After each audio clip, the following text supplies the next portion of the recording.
Malawi Brief. Mwachita bwino kufunsa funso limeneli chifukwa nthawi zambiri anthu amatengerapo mwayi ofuna kuwanamiza Amalawi. Mudziwe kuti tikamakamba za debt management or debt sustainability, timakamba za ngongole zimene tidatenga mdziko muno domestic, zimene timatenga m'makwacha, komanso timakamba largely za ngongole ngati external debt zimene timatenga in foreign exchange or foreign currency. Munganditsimikizire inuyo kuti $1 exchange rate ya $1 in 2020 si value yake yofanana ndi $1 ya 2025 mukamachita peg $1 to Malawi kwacha. Tingoyerekeza kuti ngati $1 imagwaso mu nthawi yanu kwacha kugwa mwina mundilole ndafotokozera Amalawi because this is very important. So mukamaona anthu amene akuchita mislead Amalawi, they focus much on the kwacha value. Samadziwa zonena kuti $1,000 mu 2020 makwacha ake anali ochepa poyerekeza ndi $1,000 yomweyo mu 2025. Ndeti kama fotokozera Amalawi timayenera so tipange peg kuti what is the value of our debt in dollars translating to what in Malawi kwacha. Now kumayerekeza kuti 2020 ngongole inali 4 trillion, 2021 ngongole ili 2025 ngongole ili 21 trillion. And then munthu ndikuyang'ana pamene popo kuti zinthu sizikuyenda akuyiwala kuti it might be kuti the value of the dollar debt is the same but the kwacha value has actually gone up chifukwa cha so many factors including devaluation. So izi ndi zina mwa zimene Amalawi amayenera kudziwa. Are we looking at the kwacha value or we are looking at the dollar value? Honorable Minister, mwafotokoza bwino komano tikayerekezera mbuyomu mmene economy yakhala ikuyendera within the same period imene ngongole yapanga accumulate kufika pa 22 trillion. Mukaona mbuyomu Amalawi akumazaona kuti koma mmene economy yathu imayendera indedi kwachayo imapezeka ikugwa koma this is way too much. Are you not seeing that? No, because kuteka kuti ndi mmene niyo kapena Amalawi ena pang'ono akuyendera. Ndimafuna ndingokukumbutsani kuti ine ndimayamikira President Lazarus Makaseja Chakwera anandisankha pa 7 October 2023 become Minister wa Finance and Economic Affairs. Sindinangolowa mofesimo ndinapita ndi roadmap ndinachita develop the KPIs, the key performance indicators. Ndinapangaso analyze Malawi's economy. But Malawi's economy is affected ndi zinthu zinayi. I called them 4 F's. Fuel, timambira forex, fuel, food and fertilizer. Leloli boma la President Mutharika akukambaso za 4 F's yomweyo because zimene zachita characterize Malawi's economy. Chifukwa chani? Chifukwa chonena kuti tikamayang'ana production, we are not able to generate our own enough forex. Chifukwa choti sitikukwanitsa domestically to generate through our production or productivity kupanga generate enough forex. Ndekuti tikumavutikabe kuchita procure fuel, tikumavutikabe kukhala ndi food inflation, tikumavutikabe ngakhale kuchita procure fertilizer. Now ndinanena kuti if we can be able to address zimene zizi kugwiritsira ntchito RDP, the recover, develop and protect our economy as an approach, tikhoza kukwanitsa kupanga stabilize Malawi's economy. Mukhoza ona kuti yes tati kukamboma panova koma mafuta amene adakali omwewo boma la nyuwani limene lilipoli likadavutikabe ndi mavuto amene anthu ena maganiza mu nthawi yathu ifeyo tidayesetsa munakamba poso za sosisa mwina ndipezerepo somwayi wochita highlight sensation imene anthu amakonda kugawana pa social media. So sisa or whatever you can call it, inali interview imene ndinapanga ndili Minister of Trade and Industry, not necessarily finance. Nthawi imeneyo ndimapanga link the triangular approach yokamba kuti ku agriculture ndikumene timapanga largely on agriculture productivity, ku trade timapanga trade, and then ku finance we manage what has been traded and generated.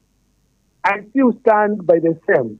If Malawi's economy is to stabilize and we are to stimulate economic growth, we need to produce more, trade domestically and externally, and then get the proceeds, deposit that into account number one so that it can be managed by Ministry of Finance.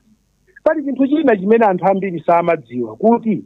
ku finance we don't generate, we manage what has already been generated. That's why the legal framework that we use as a tool, Ministry of Finance, is called Public Finance Management Act.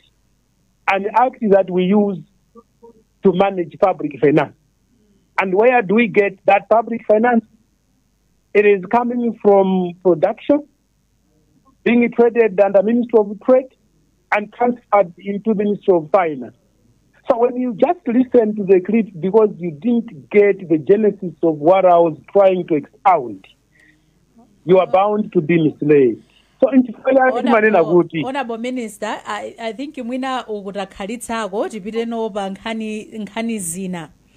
Apano mwasankhidwa kukhala leader of opposition. Tanenapo kuti munakhalapo Minister of Trade, munakhalapo Minister of Finance, pano ndinu leader of opposition. How are you going to balance your role as a leader of opposition in ensuring kuti boma likuchita zinthu zake bwino pachingerezi kumanena zokuti checks and balances? When you balance it, two issues equal in nature. So the question should not be how to balance, but how am I going to work as leader of opposition? Because these are two different roles. As a minister, you implement. As leader of opposition, you provide checks and balances because you are doing the oversight role. Basically, that's my work. So I have timeless discussed about this and shared with people. Could you say responsible opposition driven by evidence and facts? Tufuna kuti tikamatsutsa tizauza anthu mwachitsanzo. Ndinayima m'parliament ndikufunsa kuti SONA was short of providing economic recovery plan.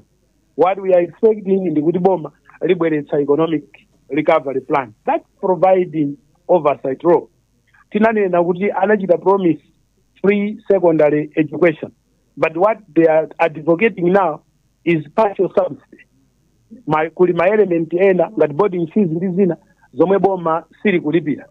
So if you look at how much the government is taking, you see kuti burden yaikulu ikadalibe ndi makolo. Tinanena kuti boma linkanena kuti every household izapatsidwa madumba 4 asset right. Panopa akukamba za madumba awiri to the targeted 1.1 million. Imeneyo nde providing oversight. Ndinenenso kuti akati leader of opposition sisi kufuna kutanthauza kuti bozitsutsa zilizonse. Pali zinthu zina zimene we provide constructive criticism for national interest. Lero lino mwamba kuti tachita confirm Inspector General of Police. Yes. Muona kuti nyumba yonse inagwirizana ku opposition itinankula kuti we believe kuti looking at the credentials of the IG zikuonetsa kuti akhozokhala IG wabwino. Koma tikwapanga confirm tinaninanso kuti iwo should practice impartiality. Mali arrest, arbitrary arrest, even when somebody is given court bail, is a total disregard to fundamental principles of human rights. That when begins kuti iwo akhala very accommodative, would be practicing administrative justice fairly, ndicholinga chonena kuti aliyense apange enjoy iwo ngati IG. So mukhozaona kuti ntchito yanga yayikulu kwambiri is to provide oversight through checks and balances under parliamentary governance, making sure that government is delivering to its promises. Honorable Minister, on the same, timafuna tidziwe kuti perhaps what specific economic reforms will you be advocating for in Parliament now that you are on the opposition side, especially regarding debt and management and public expenditure? Ndimafunsira dala kumayambiriro nkhani za ngongole ndi zotero chifukwa timafuna tibwere apa kuti tikamapita chitsogolo tipite limodzi. What specific economic reforms will you be advocating for? Ngati leader of opposition kumaso Malawi. Yes. Sustainable debt management is the best way to go. Ukambirana nawo olo kupitiliza ukambirana chisatina kambirana nawo kwambiri kupitiliza ukambirana nawo our data to lessen up and provide flexibility for my conditions angongole so that Malawi should have a breathing space economically. But also to focus much on production. You remember, kuti imeyo ndili Minister of Finance. Komanso ngesi nthawi imeneyo. We were talking about production-based budget. So tiwembekeza kuti ayang'anira kwambiri kuti dziko lino lisipanga generate zinthu ndicholinga chonena kuti zambiri zimene zingachite finance our budget should be generated locally. And how do we do that? Mining is the best way to go. Commercialized agriculture is the best way to go. Robust tourism in this country is the best way to go. Labor export is the best way to go. Engaging the supporter community is the best way to go. Amene wawa ndi ma areas amene boma lidati liyang'anitsitse bwino nkuchitapo bwino chuma cha dziko lino chikhoza kuyenda bwino. Funso lomaliza pakhani imene mwakambayo olemekezeka mwina tisanayambe kutenga konso ndemanga kuchokera kwa Malawi. Izi zonsezi mwakambazi zinakuvutani pati mu 5 years kuti muzipange implement bwinobwino ndipo economy ya Malawi iyambe kuyenda bwino? Mwina ndimafuna ndikuzeni ale amalekano kuti zimaphweka akamchita anthu ena. Ifeyo ngati boma tidapeza ngongole zambiri zimene azathuwa adatenganso nthawi imeneyo. Tidaonetsetsa kuti tizipanga zinthu zobweza ngongole as I said, komanso mbali ina tizichitako zitukuko m'dziko muno. So sitinganene kuti zidavuta. Kodi kuvuta kungakhale kubweretsanso madonors amene adawathawa kale? Kuvuta kungakhale mwina kuonetsetsa kuti tapezanso funding yochuluka World Bank ndena? Ayi. Kuvuta kungakhale kulipira pa zinthu zimene mwalankhulazi. Issues of mining, issues of production mudziko muno kuti zimavuta pati nthawi yanu imene munali mboma 5 years kuti ku Malawi kunoko. Mwina ndinene kuti mumayenera kundipatsa danga loti ndauze amalawi chifukwa ndikuyankhula ndinu koma akumvera ndi amalawi amene akufuna amve zoona mchilungamo. Yes, ndipo ine musayiwale kuti tidakhazikitsa mining company mdziko muno. Tidachita establish legal framework yoti tizichita bwino manage ma mining mdziko muno. Tidakhazikitsa mining regulatory authority, tidakhazikitsa Malawi Mining Company, tidakhazikitsa Malawi Development Holdings Limited kuibweretsanso. Osatiso zokhazo mdziko muno tidachita zinthu zambiri zimene zachita Lei Foundation kuti azathuwa apeze poyambira. Ndinene pano kuti tili ku parliament tupanga mid-year budget review. Komatu ndi budget review imene ndi budget imene tidapanga present ifeyo. Zambiri zimene akulankhula mmene mukamamva ma ministers akupanga ministerial statements akunena zambiri zimene ifeyo tidachita. Mwina vuto lathu pang'ono lidali lonena kuti sitidachite amplify ngati mmene anthu ena amapangira kwauza Malawi ambiri zambiri zimene Dr. Lazarus Makate Chakwera achita. Inuyo ngati mukuyenda mulilongwe kapena muli ku Blantyre mukaona msewu waniwani wopangidwa ndi golide yabwino ndi Chakwerato ameneyo. inunso munganditsimikize kuti ni munthawi yathu magetsi samazimazima. Tikakhala ndi kiu ya mafuta timaonetsetsa ifeyo kuti tithane nayo mwachangu. Kupatula apopo ifeyo ngati boma tidayesetsa kuti mafuta a galimoto pa mapampu station asakwere, chifukwa timadziwa kuti mafutawo akakwera akhala ndi bearing ku basic commodities kuti pakhala skyrocketing of price. That issue ya mafutayo tisanayiwale mukuti mumaonetsetsa kuti mafuta wasakwere. Nthawi imene munkalowa mboma, I remember mafuta anali pa 600. Is that true? Anali pa 600 kwacho pa lita. Komano mene machoka mboma mafuta awo anali atafika pa 2500 kwacho. So mukamati munayesesa kuti mafuta awo asakwere mukutanthauzanji? Mwina tatuluka mboma 2-3 months ago. Mundiuze leroli kuti mafuta pa 1 liter ndi ndalama zingati. That will actually tell you kuti mafuta akwera. Komanso ngati munamvera aminister akulankhula kapena kuwerenga ma newspaper, panopa abwera ku imene timati automatic price mechanism. Kuti ngati patakhala any slight change pa currency yathu, automatically mafuta adzikwera. Izizi zikutanthauza kuti mtengo wa mafuta sukha static. Lero mukhoza kugula mtengo wina, china chake chikachitika mawa ndi kucha mtengonso ukwera. Kukwera mtengo kwa mafuta kumakhudza miyoyo ya anthu chifukwa zimapangitsanso katundu wina kukwera mtengo. Ifeyo timaonetsetsa kuti tikhale ndi static controlled prices of pump stations. Ndicho linga chonena kuti zimenezi zisakhale ndilipo effect kumiyoyo ya anthu chifukwa katundu wakwera. Chabwino ndipereke mwayi pakadali pano tibwererenso kwa inu kuti tifunseko mafunso ena awiri atatu. Ndipereke mwayi kwa Malawi kuti akhoza kupereka ndemanga zawo, komanso ena kufunsa mafunso pa nkhani zimene tikukambirana pano kuti inu ngati leader of opposition Malawi ayembekezere zotani. Ndeti mayerekezanso ndi the way you performed pa 5 years kuti mwina ulendo uno muchita bwanji ma checks and balances ndi menenso munagwirira ntchito pa zaka 5 zapita zija. Ndipereke mwayi kwa Malawi mutha kuimba foni pa 0928475 0928475 nambala imeneyo mutha kuimba ndikupereka ndemanga zanu kapenanso kufunsa funso kwa a leader of opposition a Simplex Chichera Banda. Muli bwanji? Nambala yake ndi 0928475 0928475 iyo ndi nambala imene mungathe kuimba. Muli bwanji? Hello, muli bwanji mayi?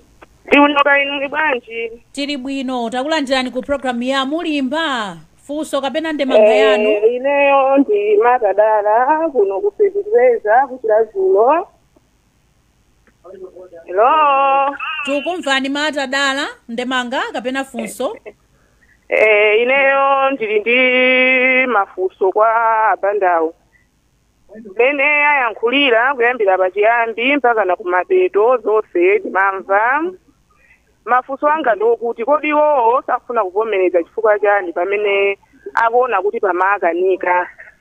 Komanso mafunso anga ndionazo kuti iwo ngati akuona kunena zoti anachita bwino nthawi imene yali mboma chifukwa chani apapa anthu asankha munthu amene asamachita bwino mbuyomu ndikumukhazika pa mpando. Anthu ochita bwino ndikupezeka zoti ali kunja. Komanso ayankhula nkhani ya mafuta. Akanena zokuti ayankhula kunena zokuti nthawi imene iwo anali pa ulamuliro imene anali mboma mafuta samakwerakwera komanso zinthu zinali pa mtengo ovomerezeka. Geni mafuna ndifunse kuti kodi pa nthawi imene iwo amatenga boma sugar anali pa mtengo wanji nanga pano ali pa mtengo wanji. Kodi kuchita bwino kumene akuyankhula iwoko ndikumene ifeyo timagona ninjala masiku atatu ngakhale pamene iwo amapanga kampeni amalankhula kunena zoti zidya pasiku katatu. Lero kudya pasiku katatu kuja kunasanduka kugona ninjala pasiku katatu. Ndikunena pano ine ananga anasiya kuphunzira sukulu. Chifukwa chokuti udindo onena zokuti ningathe kuwapangira ananga nthawi imene zinalibe.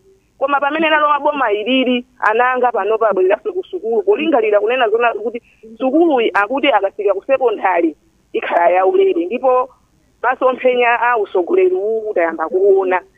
iyeno pena pake akafuna kulankhula ningowapemphe sindikuwanyoza ngati ndayankhula molakwisa andikhululukire koma nolanga ndi pempho ibwino munthu ngati iwo akuona polakwika ayankhule pamene panalakwika kuti akumve komanso pamene anzawo akuchita bwino akuyeneka ayamikirire kunena zoti apapa anthu akuchitapo bwino pazikhala moteri akamba nkhani ya mafuta kale ndikale mulamuliro wawo mafuta anali okuda pena paliponse pano patili sibola tikachita ntawoni munthu kupeza chabwino magalimoto apanga jiwu koma mafuta akupezeka ndiye nolanga ndi pempho madamu kuti ngati akundimva yapemphe akhale ndi mtima wokuti azinenapo choonadi pamaso pa Malawi asamakonde kumayankhula bodza ngati akuona kuti pena pake pakulakwika tibwino kuvomereza kuti anthu owathandiza aone kuti athandiza mutani pena pake sipali bwino tibwino afunsa anthu amene akuziwa zinthuzo kunazo kuti apapa tipanga bwanji chifukwa sibwino kumazitenga kuti ineyo ndine pomwe sina ndi zina ndikulakwisa tibwino ngati penapo pakukanika ndi auza anzanga iya ine apapa pakundifuta kodi titani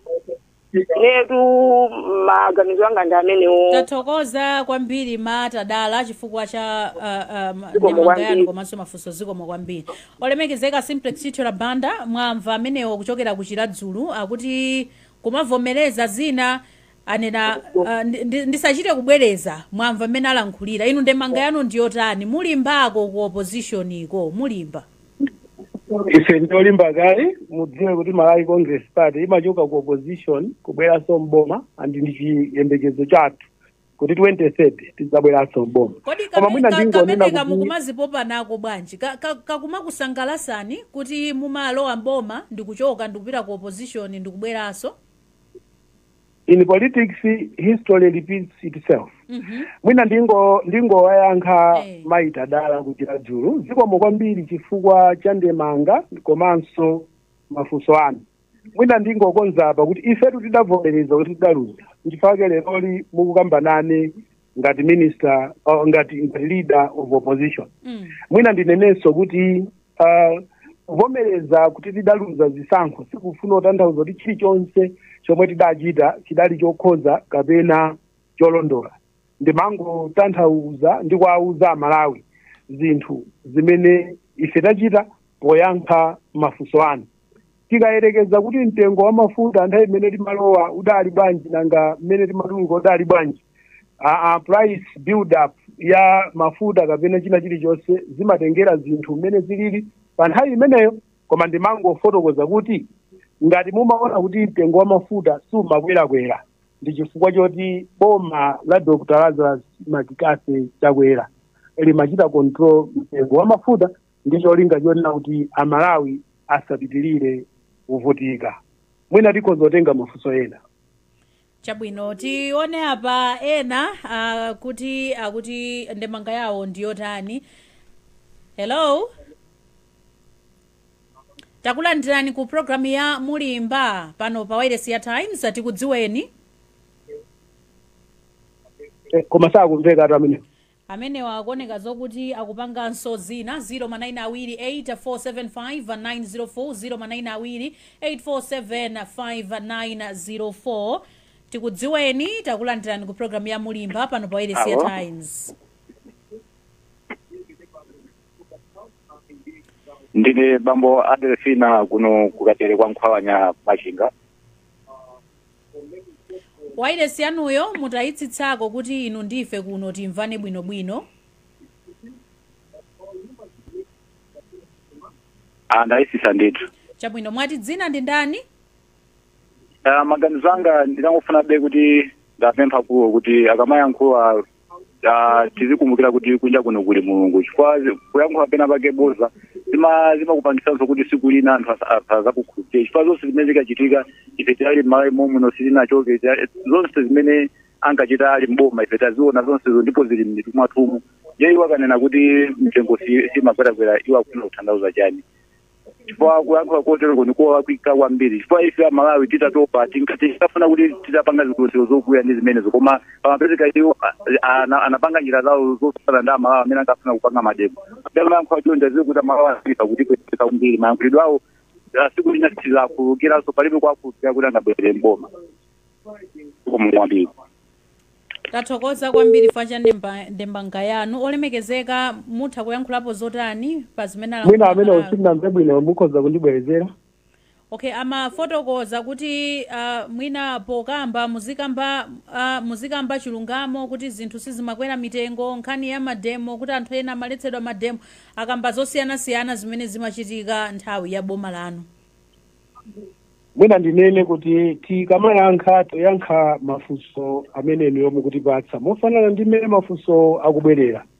Ndiwalemekeze Abelo kumachinga kuti maganizo awo tawamba ife ngati opposition ntchito yathu kwambiri ndiyopanga provide checks and balances pogwira ntchito ya oversight ku parliament ndi imene tikugwira panopa kuonetsetsa kuti boma limene lilipoli likupanga zimene lidalonjeza kwa Amalawi. Titatenganso foni ina. Hello. Titenge foni ina yomaliza kuti tipitirizenso ndi mafunso athu. Hello.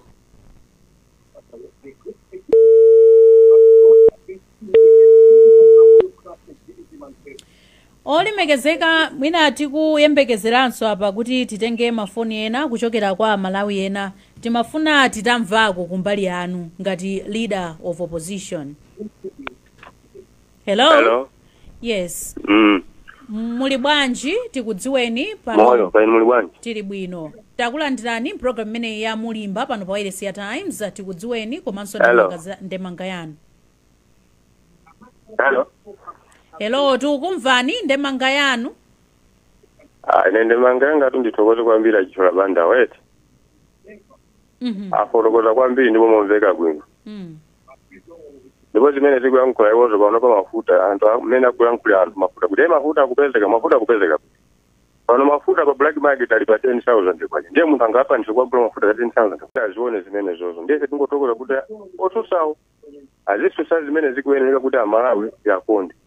Ukaulo tikanena za school fees ana kuti ndi aulere. Lero pano boma likunena kuti alilipira maliso ndi ID. Ndiye sukulu ngakhale yaulere.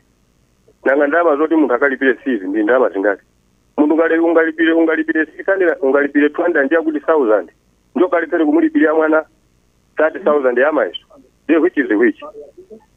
Ndiye akamane la zoto yangana kuti pano pa dziko libwa. Shuka pano pa bwino pa fees ipo. Mwati boma likuti anamusiyali pa 55. Lero pa 60,000 kwa shuka.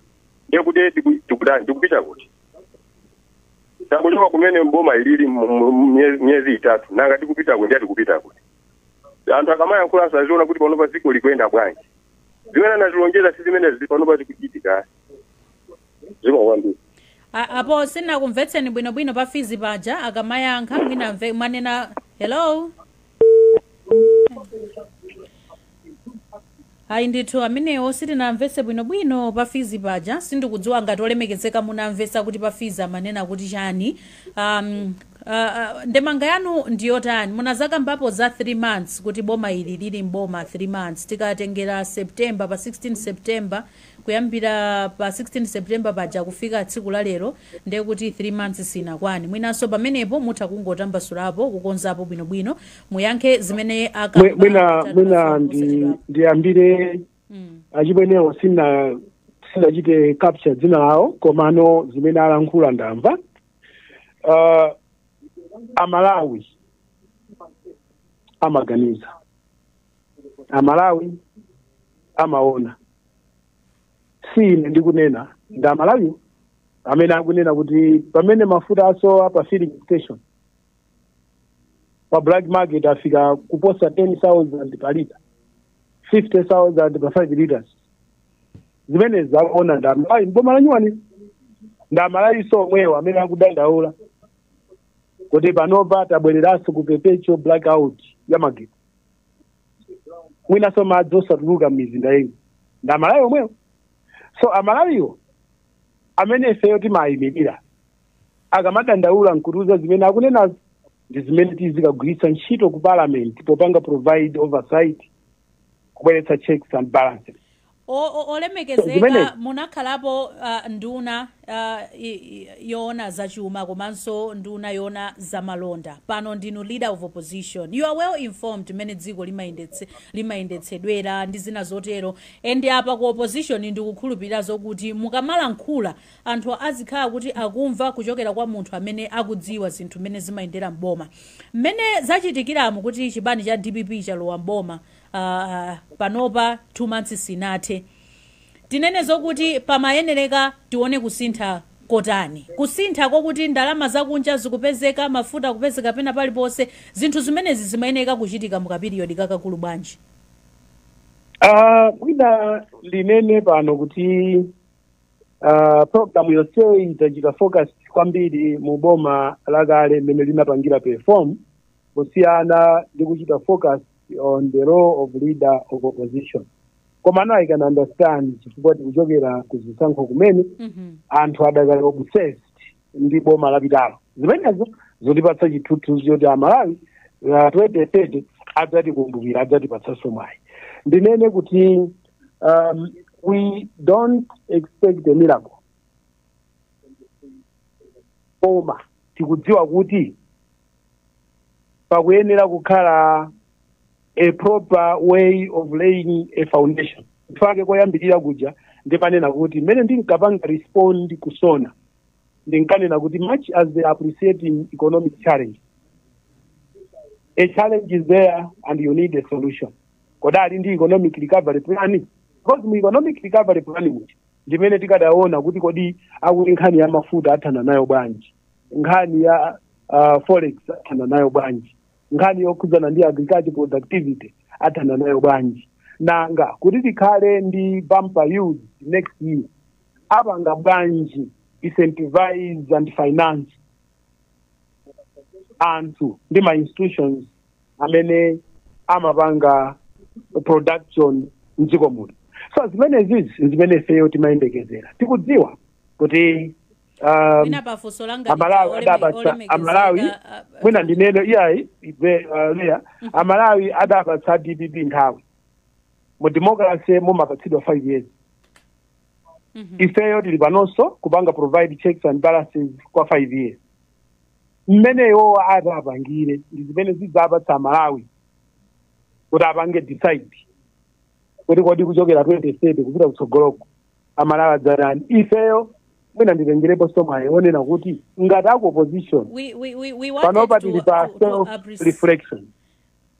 Tupanga reflect what happened, where did we go wrong, how do we improve, kuti tipange reorganize and rebuild our party, because opposition is government in waiting. So we also work in anticipation that one day will become government.